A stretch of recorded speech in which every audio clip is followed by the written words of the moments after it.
কোনো ধরনের চমক ছাড়াই টি-20 বিশ্বকাপের স্কোয়াড আসলে বাংলাদেশ ক্রিকেট বোর্ড থেকে ঘোষণা করা হয়েছে।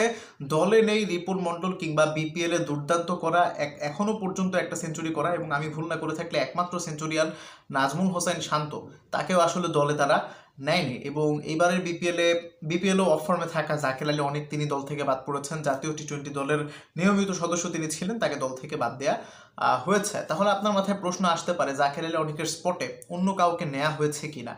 হ্যাঁ, আপনি বলতেই পারেন একজনকে নেওয়া হয়েছে, তালিকাভুক্ত করা হয়েছে, তিনি হচ্ছেন মোহাম্মদ সাইফুদ্দিন।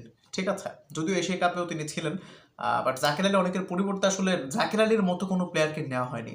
লিটন কুমার দাস ক্যাপ্টেন থাকবেন স্বাভাবিক, এবং সাইফ হাসান তাকে ভাইস ক্যাপ্টেন করা হয়েছে। আমাদের দুই রেগুলার ওপেনার তানজিদ তামিম এবং হচ্ছেন পারভেজ হোসেন ইমন, তিনিও রয়েছেন। এরপরে তাওহিদ হৃদয়ের উপর আরও একবার তারা ভরসা করছেন, যেহেতু বড় মঞ্চে কিছু ভালো লোক তার রয়েছে, যদিও তার স্ট্রাইক রেট যথেষ্ট প্রশ্নবিদ্ধ এবং প্রশ্নের দাবি রাখে। এনিওয়েজ, তার উপর তারা আরও একটাবার আস্থা রাখছে। এবার আর শ্রীলঙ্কা নেই, তিনি কাদের বিরুদ্ধে আসলে ভালো খেলবেন সেটা দেখার বিষয়। এনিওয়েজ, জোকসে পার্ট, আশা করি ভালো করবেন। যেহেতু এত ইনভেস্ট করা হচ্ছে, এত ট্রাস্ট করা হচ্ছে, তাকে আসলে অ্যাটলিস্ট ভালো করতে হবে।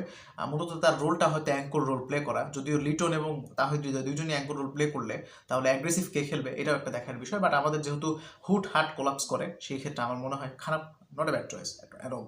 খারাপ করলে এবার ধুমিয়ে থাকে ইনশাআল্লাহ তাআলা, মানে মানে মানুষই তাকে সমালোচনা করবে। Anyways, that's a different case to discuss. এখন যেটা বলবো সেটা হচ্ছে আমাদের পেস বোলার কারা। মোস্তাফিজ, তাসকিন, তানজিম সাকিব এবং Saifuddin pace bowling allrounder. Saifuddin batting ডেপথটা বাড়াবেন শেষের দিকে, এবং আয়ারল্যান্ড সিরিজে দুর্দান্ত করেছেন, 7 বলে 17 বা একটা নক খেলে শেষের দিকে তিনি আসলে জিতিয়েছেন। স্পিনার কারা কারা, দলের একেবারে ফ্রন্ট লাইনার স্পিনার দুইজন, রিশাদ হোসাইন এবং শাক মাহিদি। পাওয়ার প্লেতে শাক মাহিদি 2 ওভার করবেন এবং 7 থেকে 15তে হয়তো 2টা ওভার করবেন। আর রিশাদ হোসাইন তিনি তো থাকবেনই, একমাত্র লেগি দলের।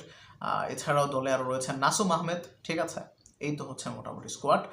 এবং শামীম হোসেন পাটোয়ারি শেষ 15টা আন্তর্জাতিক টি-20 ম্যাচে তিনি খুব একটা ভালো টাচে ছিলেন না। একটা মাত্র ইম্প্যাক্টফুল ইনিংস আপনি বলতে পারেন, সেটা হচ্ছে শ্রীলঙ্কার বিপক্ষে গ্রুপ পর্বের একটি ম্যাচে এশিয়া কাপে, এবং আরেকটা আপনি বলতে পারেন আফগানিস্তানের সাথে অক্টোবর মাসের সিরিজে তার 30+ রানের একটা ইনিংস ছিল। বাট তিনি এশিয়া কাপে চলমান বিপিএলে মোটামুটি ভালো করছেন। একটা চমৎকার ইনিংস ছিল তার কয়েকদিন আগে, বাট জেতাতে পারেননি সিলেটের বিপক্ষে, শেষ পর্যন্ত লোন ওয়ারিয়র্স ছিলেন।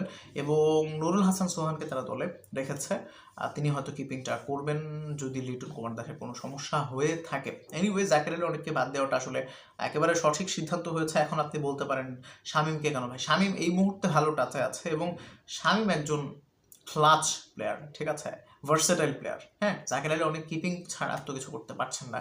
শামীম হচ্ছে আপনার বল হাতেও 2-1 ওভার হাত ঘুরালেও ঘুরাতে পারেন, এবং শামীম যেদিন খেলবেন সেদিন জিতিয়ে দিবেন। বাট জাকের আলী লম্বা সময় ধরে অফ ফর্মে, তাকে নেওয়ার কোনো প্রশ্ন আসলে কোনোভাবেই নেওয়া, কি বলে এটাকে, উচিত ছিল না। এনিওয়েজ, রিপন মণ্ডল বা শান্ত কিংবা অন্য কোনো নামকে আসলে কেন নেয়নি, এটা আমার একটা পারসেপশন, আমি একটু বলি। আর বলার সময় নেই ভাই, 3.5। আচ্ছা বলি, রিপন বিপিএল হচ্ছে ওয়ান সিজন, মানে একটা সিজনে একজনের ভালো পারফরমেন্স দেখে তাকে একেবারে বিশ্বকাপে নিয়ে নেওয়াটা হয়তো উচিত বলে তারা মনে করেনি। হ্যাঁ, এবং শান্তকে হয়তো আরও প্রুভ করতে হবে। এখনই তারা হয়তো নিবে না, হয়তো টি-20 বিশ্বকাপের পর যদি ওই শান্ত যে পজিশনে খেলতেন সেই পজিশনের কেউ যদি ভয়ানকভাবে ব্যর্থ হয়, ফর অ্যান এক্সাম্পল হৃদয়ে ব্যর্থ হয়তো হবেন আমার মনে হচ্ছে আর কি, বা ভালো করলে তো অবশ্যই ভালো। হৃদয় ব্যর্থ হলে হৃদয়ের পজিশনে দেখবেন শান্ত আবার ঢুকে যাবে।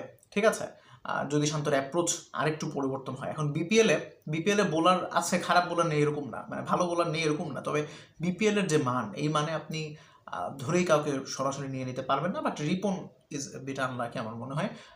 তিনি চমৎকার করতেন আমার মনে হয় আর কি। ডেথে বাংলাদেশ কি ভুগবে রিপনকে ছাড়া, কারণ মোস্তাফিজ একা ভালো করবেন, বাকি যে 2টা ওভার ডেথে 16 থেকে 20-এ তানজিম সাকিব বলেন, তাসকিন বলেন, তারা কেউ ভালো করতে পারে না। তা আমাদের খেলাটা আসলে ঘুরিয়ে ফেলতে হবে আপনার 16 ওভারের ভিতরেই। রিশাদ, মাহিদি, সাকিব, তাসকিন, ফিজের একটা বা দুটো ওভার, এই ওভারের মধ্যে আমাদের 6 থেকে 5-6টা উইকেট তুলে ফেলতে হবে। দেন তাহলে ডেথে মোস্তাফিজের 2টো ওভার খুব বেশি রান তারা করতে পারবে না। বাদবাকি 2 ওভারে যদি উদুম কেরানি খায় তাসকিন আহমেদ এবং তানজিম সাকিব অ্যাজ ইউজুয়ালি তারা যেভাবে খেয়েছে গত 7-8 মাসে। এনিওয়েজ, এই বিষয়ে আপনি কি মনে করছেন, রিপনকে কি নেওয়া যেত কিনা, অবশ্যই কমেন্ট করবেন। থ্যাংকস ফর ওয়াচিং, আসসালামু আলাইকুম।